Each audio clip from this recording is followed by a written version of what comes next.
Good evening, everyone. I'll give it a bit of time. I see the participants logging into the session, so I'll give a few seconds for everyone to attend.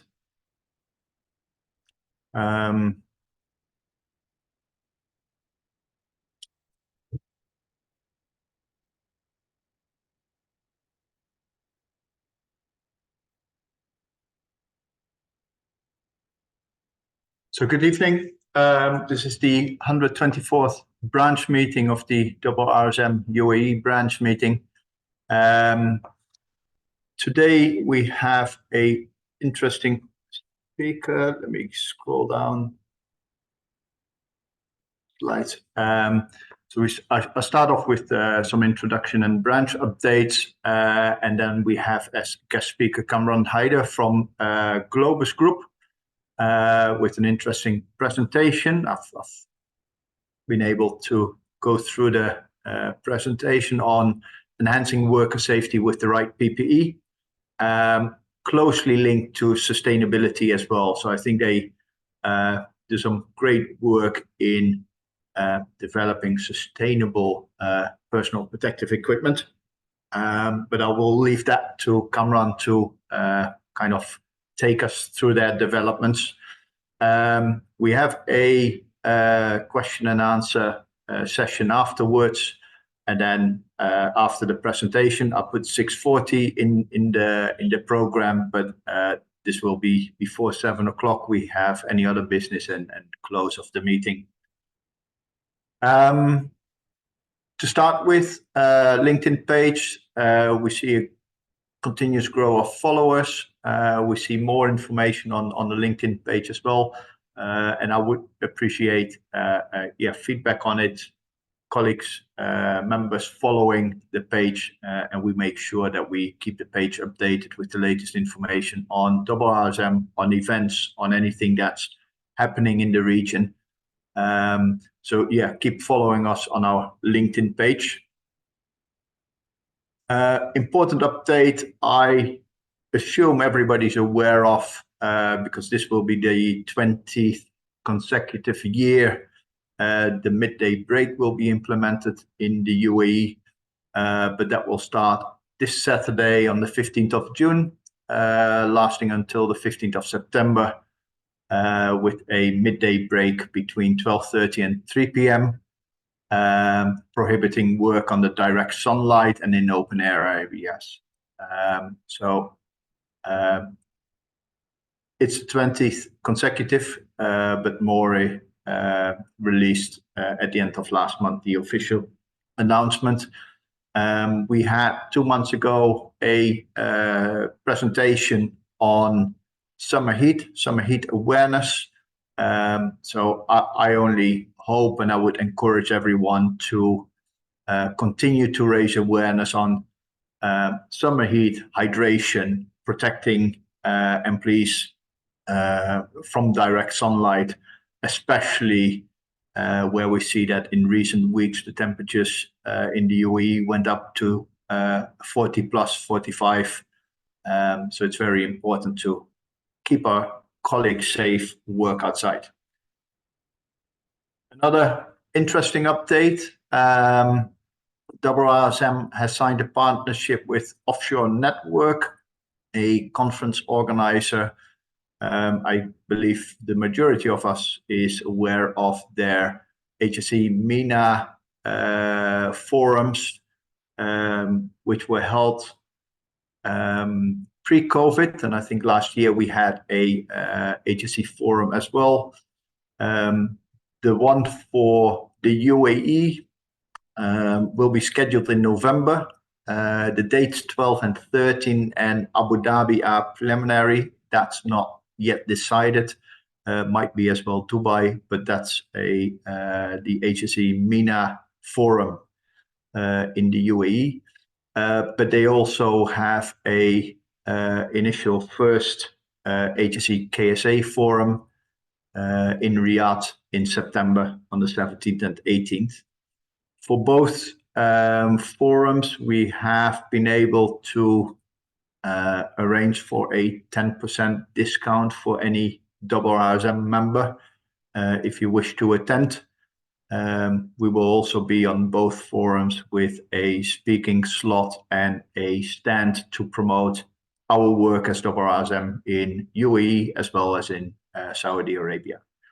So I think this is a great opportunity, great partnership for us, great achievement where we can promote our work further in the region.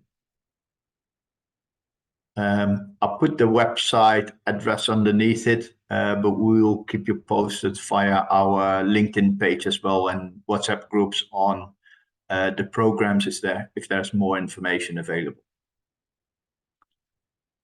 Training courses, a few courses still listed for this year, all starting after the summer holidays. I will skip the one for September because that's fully booked, but there's a Managing Health and Safety Risks, the Essentials, scheduled for October 15, and Managing Risk, the Essentials, for November 19. And then there are already listed 2 courses for 2025. If you have any interest in the course, visit the IIRSM website or reach out to the colleagues of the training department at training@iirsm.org for more information. Webinars, 2 webinars scheduled for next month, third-party risk management and enterprise risk management on July 4th and July 9. Registration via IIRSM website and free to attend for members and non-members. The same for the branch meetings. So there will be a IIRSM Africa meeting, and that's a meet with the co-president Rosie Russell on June 17, and then 3 UK Europe branch meetings listed for the moment. Europe branch, Women on Wheels on June 13th, the Southeast branch, Construction Mental Health on June 13th, and then there is a East Anglia branch meeting on the new competency framework for fire risk assessors on July 17th.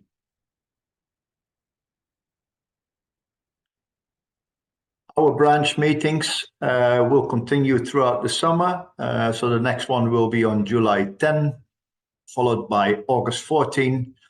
We're preparing speakers for these 2 sessions. And again, if there is any of the members attending now who wish to use a slot during one of the meetings to present on a topic, share best practices or experience or initiatives, even the campaigns initiated during the summer heat and the midday break initiatives, please reach out to myself or any of the committee members, put a message in the WhatsApp group, and we are more than happy to allocate some time during one of the branch meetings for you to present on your initiatives or best practices. As mentioned before, today's presentation from Kamran Haider on enhancing worker safety with the right PPE. Kamran, if you're ready, I'd like to hand over to you.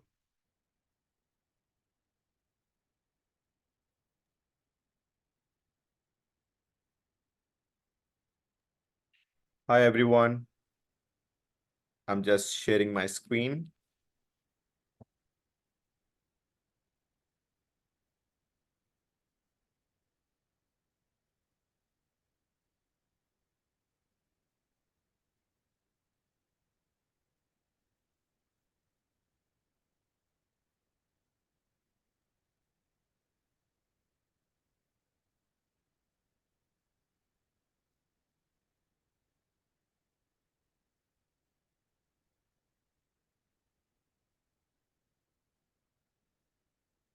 I think if you go to this display settings.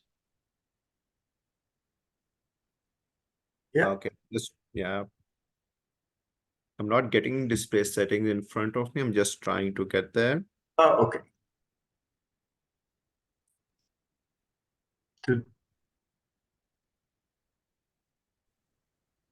Okay, so yeah, I'm struggling with display settings here because we are used to Teams. So okay. Can you see where it says show taskbar? Next to it should be display settings. Yeah, because I'm not because something is covering that. Okay, if you stop sharing and try and share the other screen with the presentation up and ready, it should pick up the right one. Yeah. It can be a little bit strange. I think it's because you've got your presentation in presenter mode. I think. Okay. Let me just try this. There we go. Perfect. Is it fine? Yes, it is. Perfect. Oh yeah. Perfect. I'm just checking where it's going ahead. So okay. Sorry guys, sorry for this confusion. My name is Kamran. I represent Globus. Globus is a UK-based PPE company. And purpose of this session was a couple of initiatives that we have just taken recently to make you aware about those. One is a 360-degree program in which we are going to all our clients, our customers with some added support, and you will get a lot of more information about that. We are calling it a Globus 360-degree program. And the second thing is there is a lot of push on sustainability across different industries. So we have done a lot of work on that. So we would like to share how we are contributing how we can contribute in your sustainability goals. Okay. So Globus, as I told you, is a PPE company based out of UK. And we specialize in above the neck PPE, head protection, eyewear, hearing, respiratory. We do hand protection, and then we do some chemical clothing. So these are the portfolios where we are operating in. Okay. Our global prep, because I don't want to take a lot of time on introductions, I would like to go pretty soon to the main subject. It's just like an orientation about the company. Our global presence is like we are selling in 98 countries.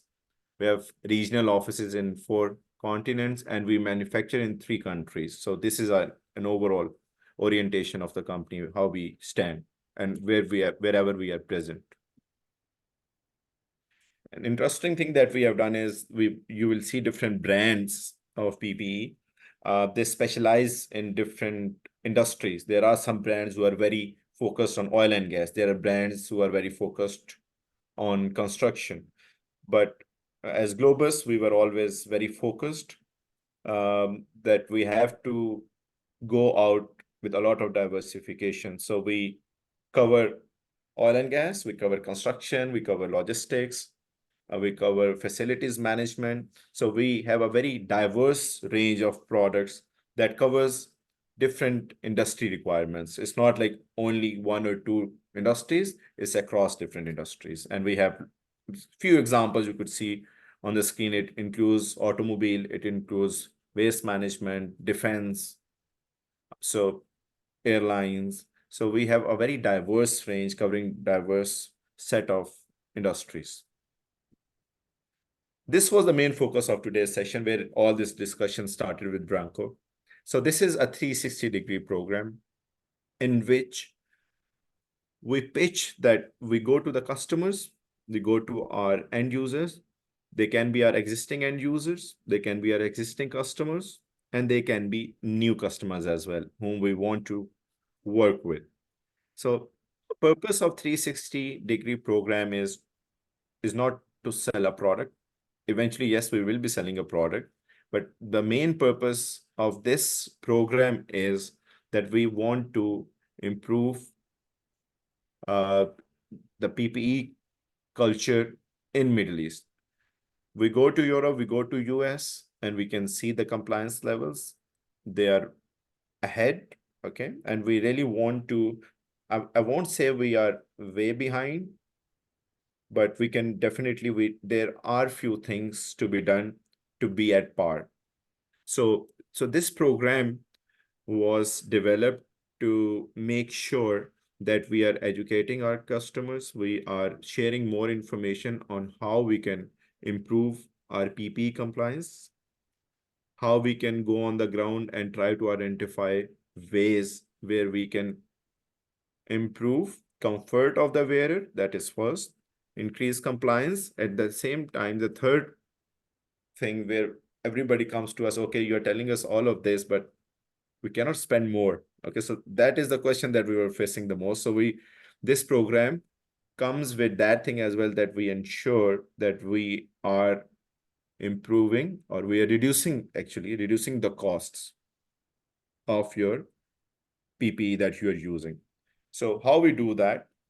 So in 360 program, step one is we discuss things with you, we introduce ourselves, we introduce this program, we do a site survey where we cover all the applications, whatever application you are doing, different activities. We try to go to all the activities. We try to speak to the end users who are doing that activity, trying to know more about the environment, the exact application there, because sometimes when we go to the customer, they will tell us it's welding. Give us a glove for a welding. They will not tell, okay, how humid is the environment? Okay, how heavy duty the welding is. Is it a MIG welding? Is TIG welding? What is the frequency of this job? So we try to speak to the guys and we try to get more information on how they feel while they're using an existing product. So we do a site survey, trying to see the application and trying to speak to the end users. We go back, we compile all the data and we map it with all the relevant products with the same intent that we want to improve the comfort of the wearer. We increase the compliance levels and reduce the costs. So we prepare our proposal. We gave all the samples that are relevant to that proposal to the end users. They use it for a certain time. And sometimes it's not only one session or one round of trials.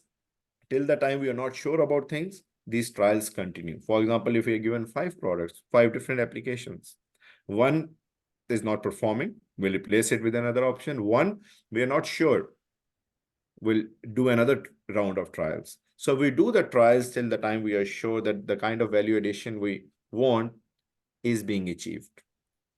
So after those trials, we present the final report.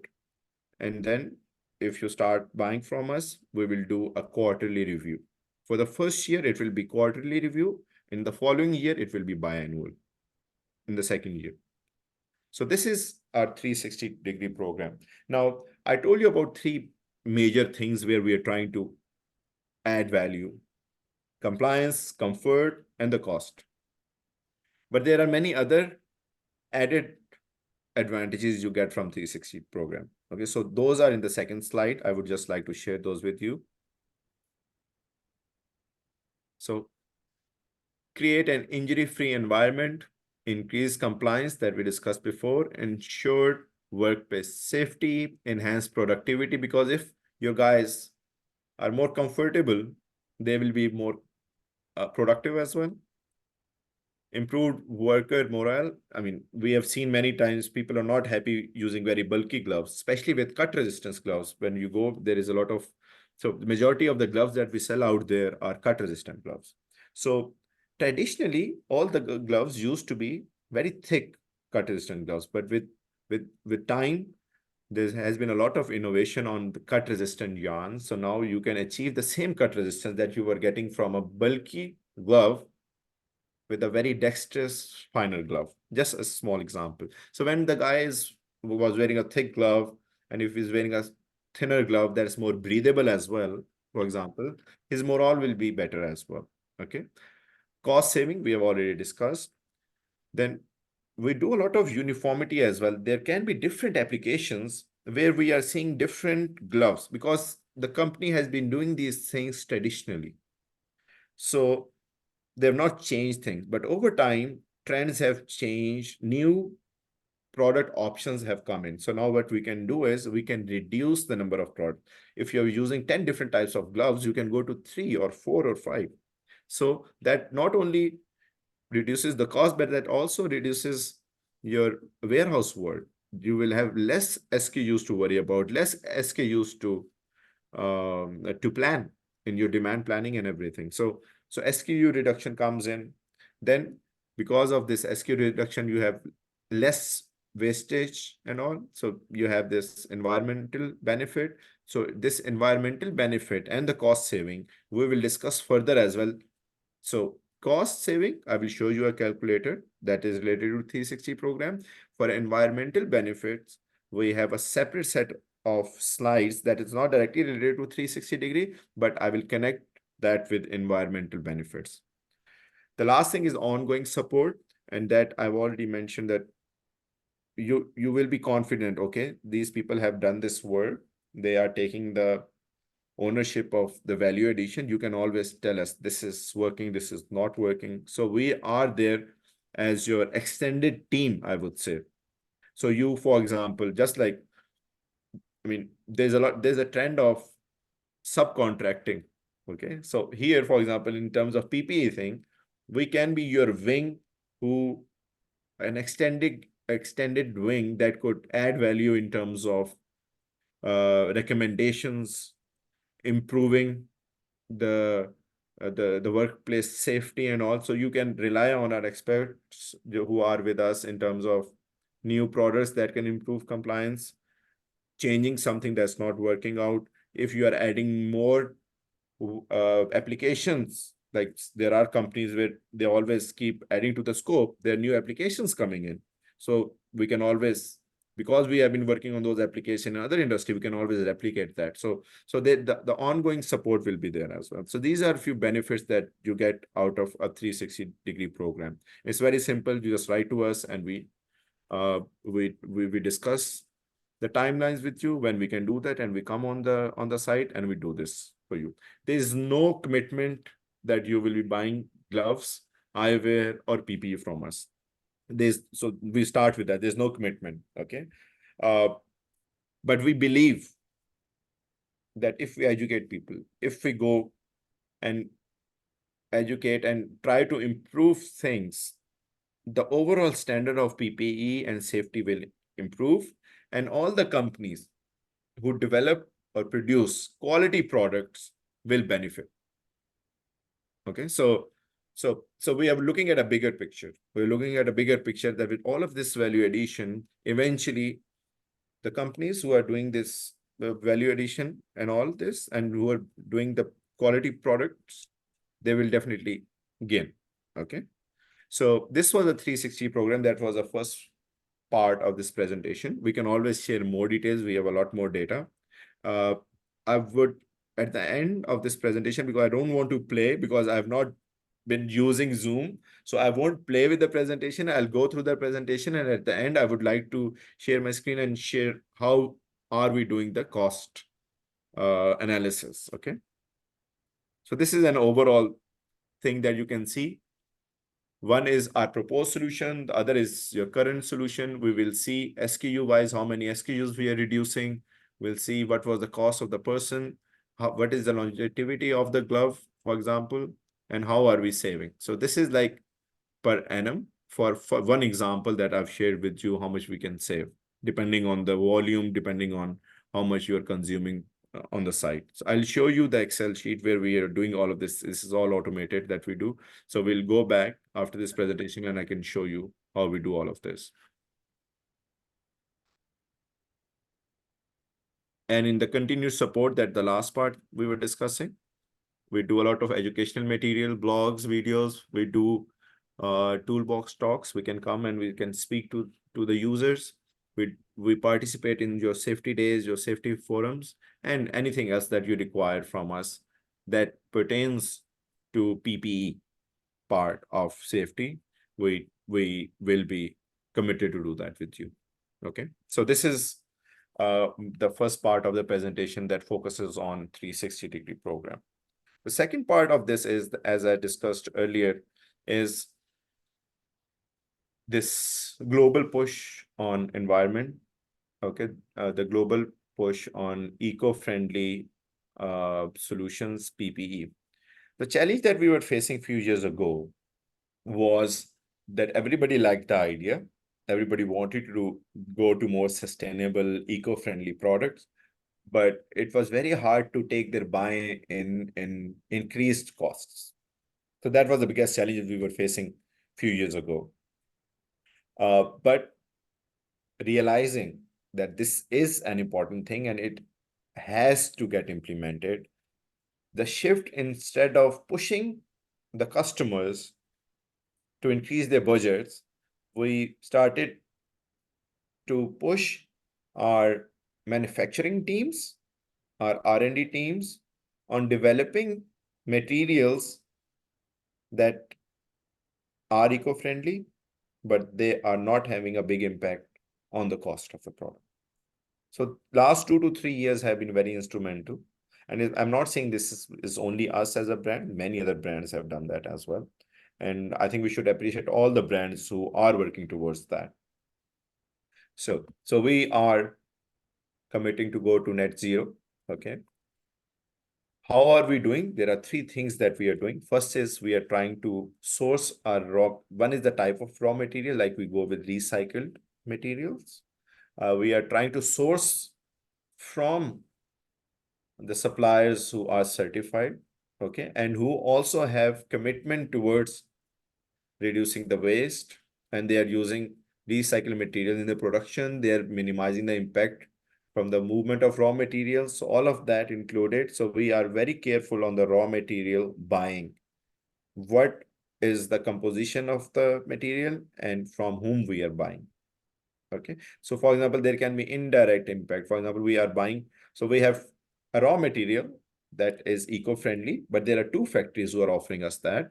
One is just offering as a material. The other one is also telling us that they are also doing some additional steps of renewable energy or things like that. So they get a better rating and then are buying shifts accordingly to those kind of companies who have a better commitment, a longer term commitment at a macro level towards sustainability.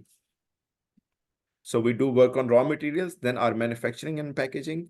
Manufacturing thing that I've discussed, like renewable energy sources we're trying to use. In our packaging, we are trying to remove the plastic, a lot of plastic. We are going to recycle packaging, and we have started doing, I think 70% of our products are now plastic free. So that is a second vertical where we are trying to improve things. Third one is shipping and transportation. You must have seen recently that people are now going, all the logistic companies are going to biofuels and all, rail transportation.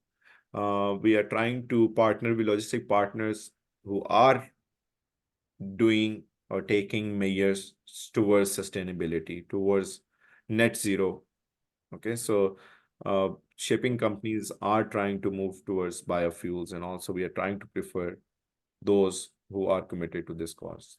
Okay, so these are 3 different verticals where we have worked. One is raw material, as I shared with you. Second one is what you call manufacturing and packaging, and the third one is shipping and transportation. So these are 3 verticals on which we have worked to add value in this segment. Another thing, that a trend that we saw a couple of years back was that people were just going and they were just claiming to have eco-friendly products. We didn't have much control over things, that we didn't have much compliance of that. So in our case, being a responsible brand, what we are doing is we are only claiming a product to be eco-friendly if it's certified by a third party like GRS, SEDEX, and we are not claiming any product to be eco-friendly till the time it is certified by these third parties. Okay, so So one is we are taking the measures. Second, we are getting these approved by third parties.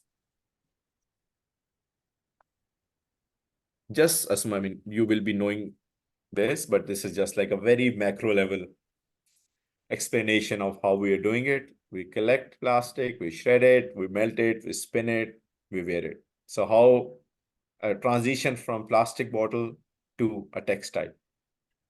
So this is how we're doing it. Like we try to make it like very easy to understand.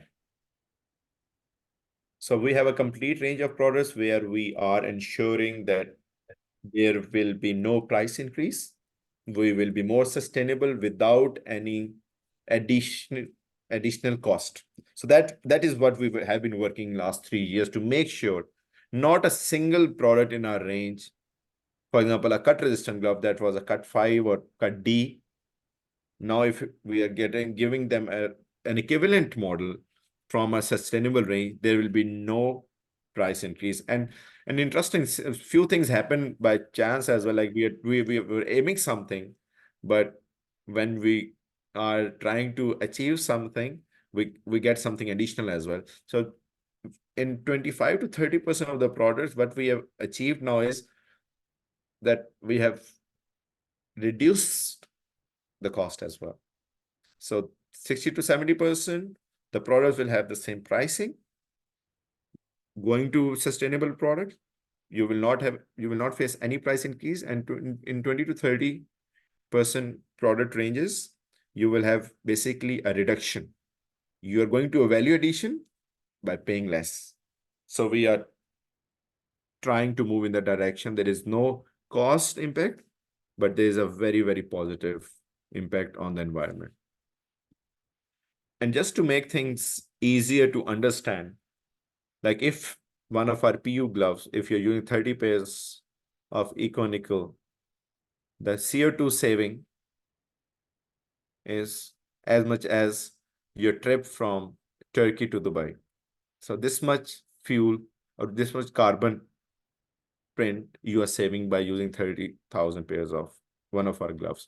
So we have gone one step ahead. All our range that we are pitching in sustainability, we are having a calculator, a certified calculation that is connected to the certification. If you go to that product, you click that product, you put the number of pairs you use annually, and you'll get to know how much carbon print you are saving. So just a small example. So there are many gloves here. So you can always choose the gloves. Okay. So let's say we are choosing this glove.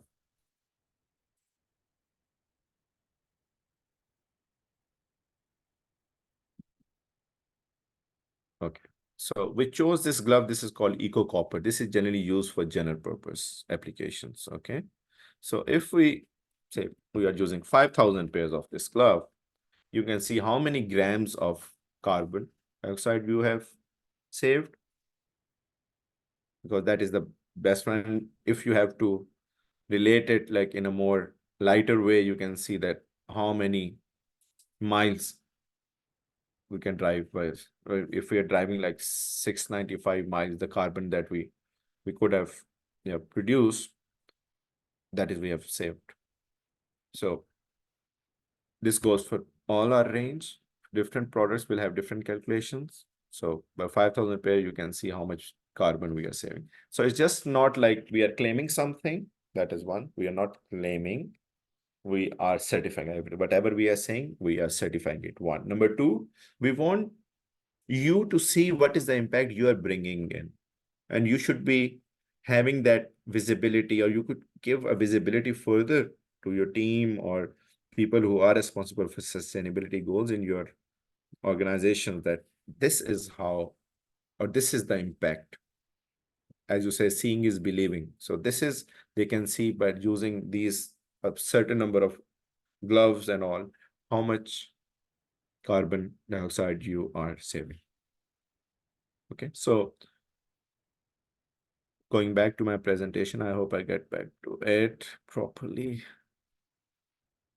So yeah, so same goes with the eyewear. we have tried to take out all our plastic. So we just have to put how many pairs of glasses used annually. You'll get to know a calculation that, okay, this much carbon we are saving. So if you see this, if you see the eyewear, if you're using 25 pairs of this one, you can see how many plastic bottles are associated to this quantity. So it's a big impact. So sustainability is very important goal moving forward, being a responsible brand. And to push it further within the organization, we have tried to put in some targets as well, like how much of our sales should be converting to sustainable products, to eco-friendly products. So there is a push. There was a push to produce products that are not having an additional cost implication. That was one that we have kind of achieved, rather overachieved in few things where we will be offering savings as well. And at the same time, the second thing is now we have to be advocates or brand ambassadors, or not the concept ambassadors, not a brand ambassador, the concept ambassadors out there to convince as many end users as we can to move to sustainable products. And that is why we have some internal targets as well, like, okay, let's do this within 3 to 5 years. This percentage should be moved to eco-friendly products. So I'll wrap up my presentation by just summarizing two things. First is our 360-degree program, where you can always get in touch with us. You can tell us when we can come on your site, meet you, do the risk assessments, and try to add value. And as I said, if I summarize our 360 program, three main things that we get are comfort of the wearer. We are trying to improve that. Second thing is improving the compliance. Third thing is reducing the cost. So these are three objectives. There is no like binding that you have to buy from us. Okay, it's just like we are trying to educate more people. That is my 360 program that I've just shared. And the second thing is trying to move to eco-friendly products, sustainable products, where we are ensuring in majority of the cases, 60 to 70% of the cases, there will be no price increase. And in 30% of the cases, you will get savings, further savings, because we have tried to come up with some very interesting raw materials that are giving the same performance at a 20 or 30% lower price points. Okay, so this is an overall summary of what I wanted to discuss with you. I'm open to questions. If there's anything, you can always find us online. You can send us your requests if you want us to do anything on these two verticals. Okay, so over to Branko. Thank you very much. Very interesting to see that, in the end, plastic bottles can become safety gloves. Very interesting. Thank you for your presentation. I see some comments coming in. Very informative session in terms of sustainability. If there are any questions for Kamran, please put them in the question and answer box, and then we are able to answer them immediately, or as mentioned, reach out to Kamran after the meeting, which is fine. Let me see, I got in the webinar chat a question. Could you please provide information on international quality standards for PPE? And I assume that's then linked to the gloves and what is it you mentioned? Specifically, which standards are preferable, EN or ANSI? If you could give some context on that. One is, so the first thing, the first question, if you could repeat again, it said they're asking for the quality, international quality standards for PPE, and specifically standards which are preferable.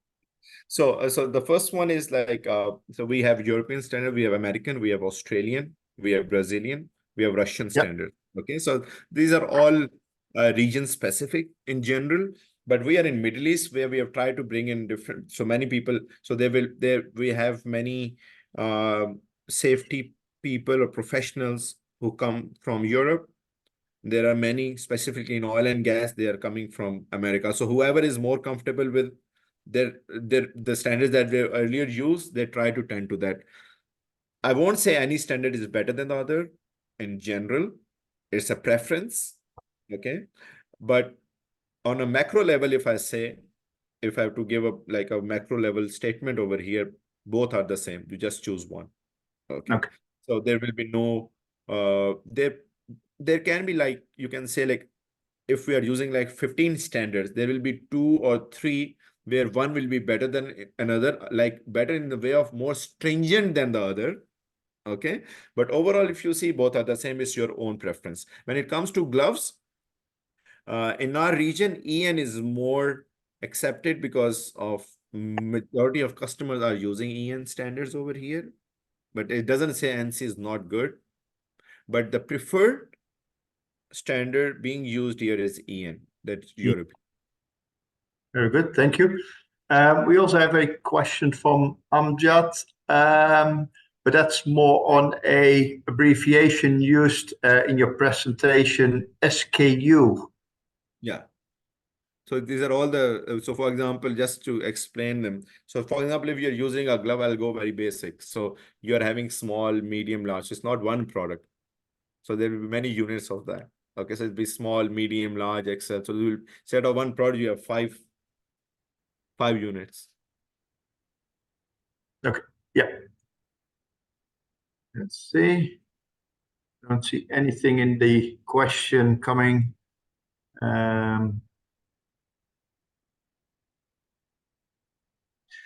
One question that came in the chat, what is the general raw material being used for the manufacturing of general palm fit hand gloves? Okay, so there are 2 types that are generally used. One is a general purpose glove, one is a cut resistant glove. So these are the most common textile based gloves, I would say. Okay, so in general purpose, the most common one are polyester and nylon. You can say cotton as well. I'll say 3. It's cotton, nylon, and polyester for general purpose gloves. Okay. When you go to cut resistant gloves, so there are Kevlar, there is Dyneema. Okay, these are the names. And then we can call them, if you call it, like, if you have to take, you might not get it because it's like very technical terms, but I can say you have to use just like cotton, nylon, and polyester. In cut resistance, you will have aramids and you will have HPPE, high performance polyethylene. So these are the 2 main ones, aramids and HPPE. But there are many more to it, but on a macro level, these are 2. Thank you. I got one follow-up question on the standards, or 2 basically. One was which is the standard you Globus are using? Is that EN or ANSI or both? Both. Majority of the cases, both, because so many global companies will be using different standards because then they become safe. Then, okay, correct. You need EN, we have EN. So in Globus, majority of the products that you will find, like 70 to 80%, will be EN and C, unless there is because, okay, so I'll just add to this. So we are not only selling a regular range. So for example, in this 360 program, we also have something, we develop new products as well. So if we are developing a new product for a certain region, we'll just stick to one certification. But majority are both EN and ANSI. Yeah. But a client, a customer can come to you with either ANSI standards or EN standards, and you will be able to find the right fit. Exactly. And there have been instances where we had the right product and we had only EN. So the tender document was saying we need ANSI, and the customer was insisting to get ANSI. So we get ANSI as well for them. Okay. I got a question from Mahmoud. Sometimes we see standard numbers on safety glasses, like Z87.1, but the quality of the glasses are not up to mark. Is that? Okay, so this is an interesting one. So standards sometimes are not defining the entirety of the quality. Okay, so standard is like it should be attaining a certain level of quality, but it doesn't tell if you can go this big or this big or this higher in quality. So these standards will tell you that if there is a fast object coming to that glass, it should not be breaking it. But it doesn't tell you that your eyewear has to be very, very light on your head. Okay, so this is more of a subjective thing where a couple of things that you can see is if I suggest you whenever you're buying an eyewear, try to buy a KN rated eyewear. So basic standards are fine. All the Yep. glasses will have basic standard, they will have it on the frame, but KN rated eyewear will be a premium one, that will be a better quality one because it's ensuring that it has the best anti-scratch and it has the best level of anti-fog. So, and it is written on your frame. So whenever you check the frame, sorry, on your lens, if K and N, these two letters are written, you have a good one. If it's not written, then there is a risk that quality might not be very high. Okay. I have two questions related to the humid region. These days, the mornings are hot and dry, but we know as well that we go to a more humid time of the year. So the question is more, which gloves are good for the humid region? And related to that, on work clothes and coveralls in hot and humid environments. I'm not sure if you're I can work clothes, but at the gloves, is there a difference in glove type for humid or dry regions? Okay, so when I told you about the materials being used, so that also comes in 360 program, by the way, when we talk about the comfort. So I'll start from gloves. In gloves, we have coatings on the gloves that are porous. We try to go with porous coatings. And we try to avoid polyester and move to more towards cotton because cotton is more breathable. And we try to go with coatings because there can be different coatings, PU, nitrile, PVC. So we go with coatings that are breathable as well. So when we have a breathable liner and a breathable coating, that is a preferred product. That is why our range in UK is very different from the range we have over here. Okay. Okay. So, Yeah. so one is that. So we go on the material side. General purpose, we try to stay with cotton or try to prefer cotton. And on cut resistant, we try to prefer aramids because HPPE is not as breathable. And then we go with coatings that are more breathable. That is on the glove side. On the coverall sides, workwear, 100%, it has to be cotton. There should be no mixing of polyester whatsoever, 5%, 10%, 20%, whatever. So you have to go with cotton. Okay. Let's see.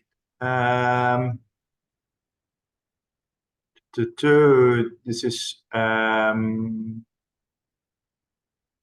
is a question on the you mentioned the KNN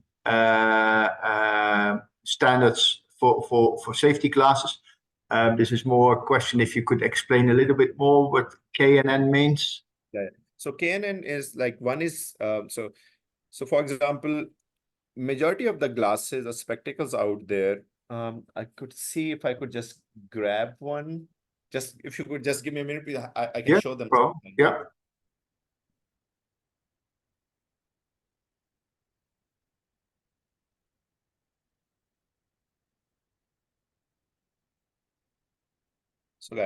So whenever you are wearing, so there is another thing I would like to share. There are many, I've gone to many companies and unfortunately, majority of them were in construction where they're not even using a certified product. So it starts from certification. So any product, any eyewear that you have should be having a safety marking over here on the lens and the frame. For example, if something is a fast moving object is coming to the lens and the same is coming to the frame. If the frame or one of these is not safety, it will hurt you. So frame and lens both have to be certified. And how we verify it? If the product is certified, there will be a set of markings on the lens and there will be a set of markings on the frame. Right. Okay, if it's not there, it's not certified. That's a starting point. Okay, now when we move ahead, all the glasses, there are few things that all the glasses have to do, and they do if they're certified. One is stopping from impact, protecting you from UV light. Okay, some chemical, not chemical, I would say solvent splashes, it has to protect it with. It has to like have like a certain level of anti-scratch and anti-fog. Okay, so these are the basic ones. Okay, so that is very basic. It has to be certified, and both lens and frame should be having markings, that 87 or EN, whatever it is.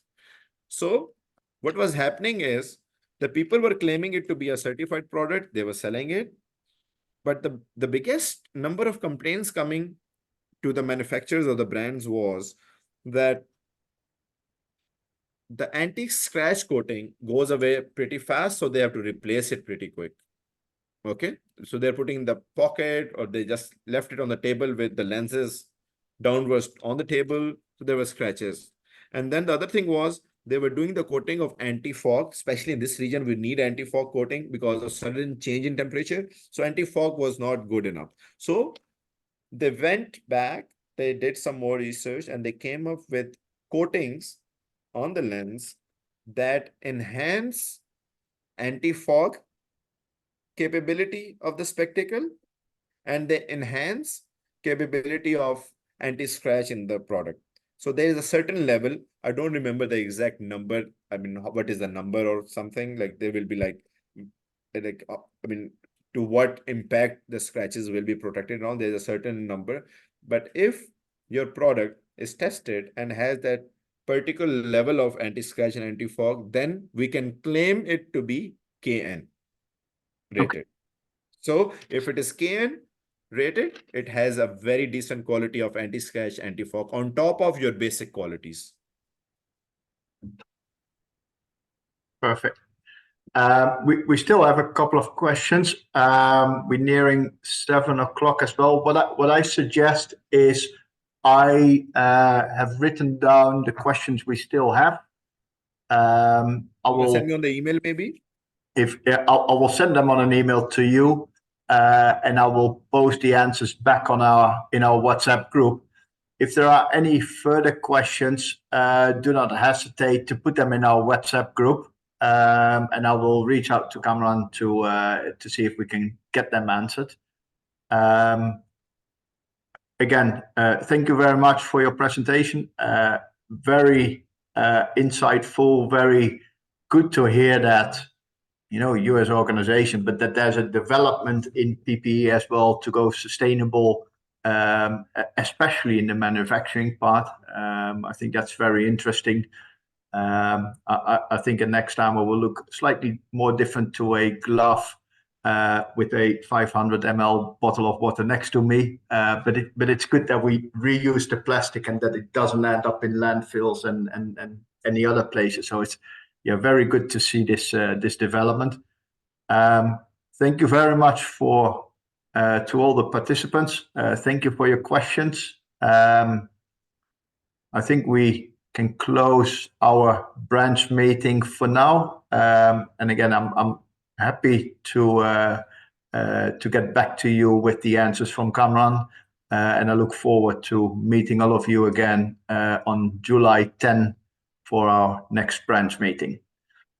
In the meantime, keep an eye on our LinkedIn page, on our WhatsApp group. And again, if there's any question you have, just pop them in the WhatsApp group. Thank you. I'm wishing you all a good evening.